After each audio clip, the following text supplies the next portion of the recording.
लोकसभा चुनाव के नतीजे आ गए हैं, लेकिन महाराष्ट्र में एनडीए को जो उम्मीद थी उस उम्मीद के हिसाब से उन्हें जगह नहीं मिली। यही आज का चर्चा का विषय है। हमारे साथ शिवसेना शिंदे गुट के वरिष्ठ नेता संजय सिरसाट जी, उनसे हम बात करेंगे। एनडीए का घटक दल होने के नाते महाराष्ट्र में जो परफॉर्मेंस है उस पर आपकी क्या राय है? उसे किस तरह से शिवसेना देख रही है? देखिए, मैं पॉलिटिकली जवाब कभी दूंगा नहीं। ये बात हकीकत है कि एनडीए को यहाँ सेटबैक मिला है और इसके 2-3 वजह है।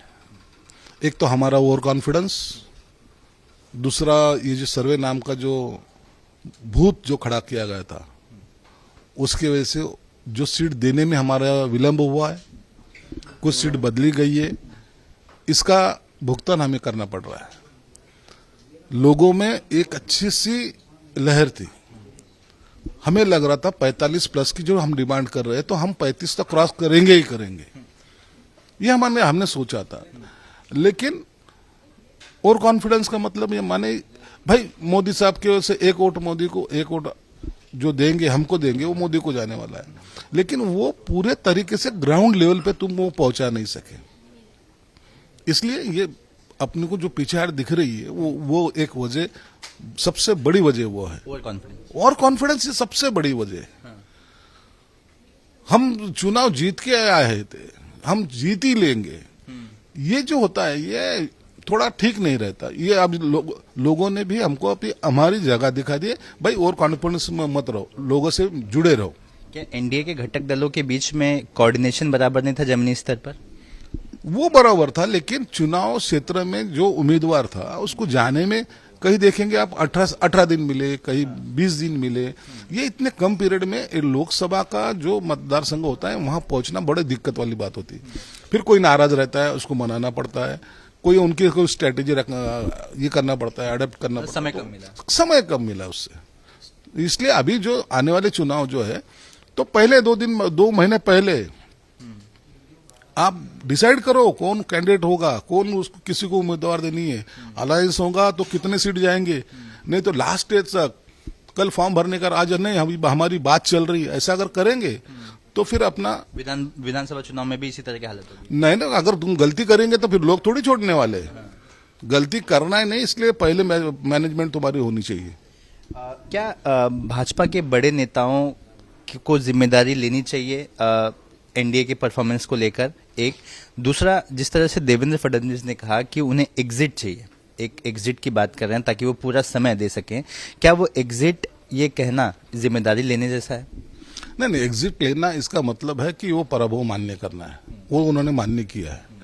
लेकिन एग्जिट लेते वक्त ये देखो कि सिर्फ ये अकेले देवेंद्र जी की जवाबदारी नहीं थी, उनकी जो कोर कमेटी होती है वो कोर कमेटी की भी उतनी लायबिलिटी होती है, उन्होंने देखना चाहिए था। अकेले देवेंद्र जी के ऊपर तुम सब नहीं थोप सकते। उन्होंने उनके तरफ से देखा जाए तो ये लोकसभा में सबसे ज्यादा रैलियां उन्होंने की है, सबसे ज्यादा लोगों से वो मिले हैं। अकेला आदमी इतना पूरा बोझ ढोता है तो उनके कोर कमेटी के लोगों ने भी वो देखना चाहिए था। अब बात निकल चुकी है, लेकिन देवेंद्र जैसा नेता महाराष्ट्र में जरूरी भी है। अब वो जाएंगे नहीं, उनको हमारी भी राय रहेगी, राजीनामा देने से कुछ नहीं होगा। अपन मिलके, ये अपनी सामूहिक जवाबदारी है, मिलके अगला चुनाव लड़ेंगे और फिर दिखा देंगे कि हम बहुमत से ये सत्ता यहाँ स्थापन कर सकते हैं। एनडीए में सीएम शिंदे की क्या भूमिका है? फिलहाल उनका कद किस तरह का है, जिस तरह का परफॉर्मेंस है उसे देखते हैं?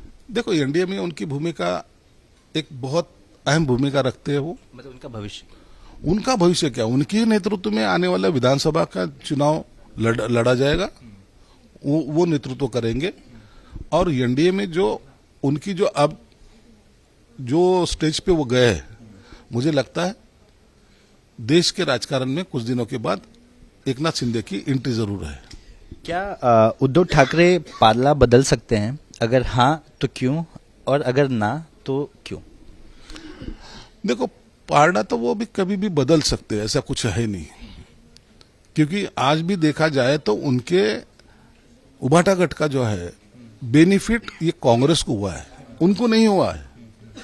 उनकी 18 सीट का 9 सीट पे आ गए, लेकिन कांग्रेस 1 सीट की 13 सीट पे गई। जो राष्ट्रवादी शरद पवार की है तो वो 4 सीट के 8 सीट पे गए। और ये 18 सीट से लेके डायरेक्ट 8-9 पे आ गए। तो इनका कोई बेनिफिट उठा रहा है, इनकी पार्टी खत्म हो रही है, तो शायद ऐसा सोच सकते हैं कि वो एनडीए के साथ जाए। अगर नहीं जाना चाहते तो भविष्य में अभी जो बार्गेनिंग पावर कांग्रेस की बड़ी है, कांग्रेस अभी उनकी 13 है, बार्गेनिंग पावर बड़ी, वो बोलेंगे कि हम अभी अगर तुम हमारे को इतनी सीट नहीं देते तो हम अकेले लड़ेंगे। तो वो ये दिक्कत जो आने वाली है आगे चल के, उसके वजह से वो अगर नहीं गए तो वो भी उनका लॉस ही रहने वाला है। मतलब इस पूरे चुनाव में आप कह रहे हैं कि उद्धव ठाकरे का बेनिफिट बाकी के महाविकास आघाड़ी के घटक दलों को हुआ है? पक्का हुआ है। ये तो आप रिजल्ट देखते हो, 1 सीट वाली कांग्रेस जो अस्तित्व ही नहीं था वो 13 सीट पे चले गई ना। तो ये इसका मतलब कांग्रेस अभी विन है, वो प्रमुख भूमिका में इनके बड़े भाई है भाईजान, और सेकंड में राष्ट्रवादी है। उद्धव के पास एनडीए में जाने की क्या संभावना है, और अगर जाते हैं तो किन शर्तों पर जाएंगे? देखो, अब शर्तबाजी करना तो अभी इस वक्त गलत है।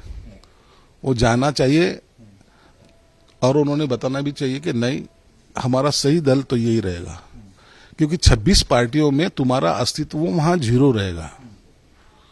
26 पार्टी है, ये 4 पार्टियां मिलकर जब एनडीए स्थापन हुई है तो 26 पार्टियों में अस्तित्व नहीं रहता, हर कोई अपने तरफ खींचते रहता, तो वो खींचातानी में आप कहां रहेंगे? मतलब बिना शर्त आपको आना पड़ेगा? बिना शर्त जाना चाहिए। अच्छा, एक आखिरी सवाल पूछूंगा कि एनडीए में कमजोर कड़ी कौन है? मतलब जिस तरह का परफॉर्मेंस था, आपको क्या लगता है कि क्या कमजोर कड़ी रही? एनडीए में कमजोर कड़ी ऐसे तो देखी नहीं गई, लेकिन फिर मैं कहूंगा कि और कॉन्फिडेंस का ये जो माइनस हुए और कॉन्फिडेंस की वजह से हुए। अभी नेतृत्व में भी जो मोदी साहब करते हैं, अकेले मेहनत करने वाला आदमी, ये सब नीचे के कार्यकर्ताओं ने उसी तरीके से अब मेहनत करने की जरूरत है। और एनडीए के बाकी घटक पक्ष जो है आज वो अच्छी तरह से उनको साथ दे रहे हैं, तो इनको भी उन्होंने पूरा तरीके से उसको संभालना चाहिए, उनको भी ताकत देना चाहिए। सर, एक लास्ट समझना चाहूंगा, जिस तरह से आपने कहा कि सर्वे के नाम पर ज्यादा समय ले लिया गया और जो कैंडिडेट थे उन्हें लेट दिया गया, जिससे उन्हें समय कम मिला, वो क्या पूरी प्रक्रिया थी उसके बारे में समझाइए, और क्या यही प्रक्रिया विधानसभा के समय फॉलो हुई तो इसका कितना सेटबैक हो? देखो, इलेक्शन के पहले कुछ एजेंसी हम अपॉइंट करते हैं, हर पार्टी की एक एजेंसी होती है। यहाँ 3-4 एजेंसी थे, हमारी पार्टी की एजेंसी थी, यहाँ के स्टेट के बीजेपी की एजेंसी थी, सेंट्रल की एजेंसी थी, और कोई पर्सनल 1-2 एजेंसी थी। तो हर एक ने जो सैंपल सर्वे किया था, तो हर एक का सर्वे अलग अलग आता था। फिर कौन सा सर्वे मानना चाहिए, कौन सही है? आपको बता दो, लास्ट टाइम ये इसके पहले का जो चुनाव था, वहां हमने उद्धव ठाकरे साहब ने, जब मैं पार्टी में था, तो उन्होंने दिल्ली का क्या नाम है उनका, प्रशांत किशोर, उनको अपॉइंट किया था। वो सर्वे में मेरी सीट सी भी लिखी थी, सी कैटेगरी। उद्धव साहब बोले क्या देना है टिकट, नहीं देना, सी कैटेगरी में लिख रही है। बोला आपको देना है दो, नहीं मत दो, लेकिन मैं चुन के आऊंगा। सी कैटेगरी मतलब A-B-C रहती है, A+, B+, B, C, तो सी कैटेगरी मेरी सीट दिखाई गई थी। मतलब नहीं जीतेंगे? नहीं जीतेंगे। अच्छा। और मैं सबसे ज्यादा ऑटो से चुन के आया। हाँ। तो ये सर्वे जो है ना, तो उसके ऊपर एक गाइडलाइन बोल के लेना चाहिए था। तो इस सर्वे को मैच करते करते इनका समय निकल गया। हाँ। ये सर्वे ये बता रहा है, ये सर्वे ये बता रहा है, ये प्लस बता रहा है, ये माइनस बता रहा है, तो कंफ्यूजन क्रिएट हुआ, और वो कंफ्यूजन के वजह से सीट देने में दिक्कत आई। कुछ सीट बदलना पड़ी, जो शायद चुन के आ भी सकती थी, लेकिन सीट बदलना पड़ी। कुछ मतदार संघ जो हमारे थे, हमने वो कुछ राष्ट्रवादी को दे दिए। सर्वे में वो आ रहे, अच्छा ले लो भाई, वो भी गए और हम भी गए। मतलब ये माइनस ऐसी वजह से हुआ है। तो इसलिए सर्वे पे ज्यादा भी भरोसा रखना उचित नहीं है। कार्यकर्ताओं पे भरोसा रखो, जो ग्राउंड लेवल पे काम करता है। विधानसभा की बात करें, विधानसभा में तो अभी हम तो सर्वे, देखो सर्वे होना ही होना है। हाँ। लेकिन विधानसभा में अब ये सब चीजें पहले होगी, अब ये सब चीजें पहले होगी। अब ये अधिवेशन के बाद ये तीनों नेता एक बैठ के ये अभी विधानसभा की शुरुआत करेंगे। अभी युति की घोषणा करने की शुरुआत करेंगे, मतलब सीटों का बंटवारा कैसा होगा, सीटों का बंटवारा भी होगा और उम्मीदवारों का चयन भी पहले किया जाएगा। भले उनको बताया नहीं जाएगा, लेकिन पहले ही चुनाव चयन किया जाएगा। कुछ महीने पहले कुछ महीने, 3 महीने तो पहले करना पड़ेगा। तो वो उम्मीदवार को अगर हिंट भी मिले तो वो जोर से काम कर सकता है और सत्ता अपनी आ सकती है।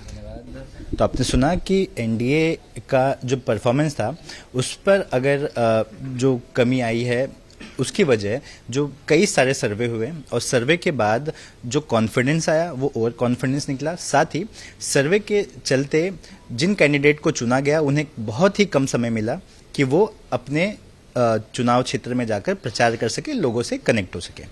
कैमरा पर्सन जावेद के साथ सूरज ओझा, एबीपी न्यूज़, मुंबई।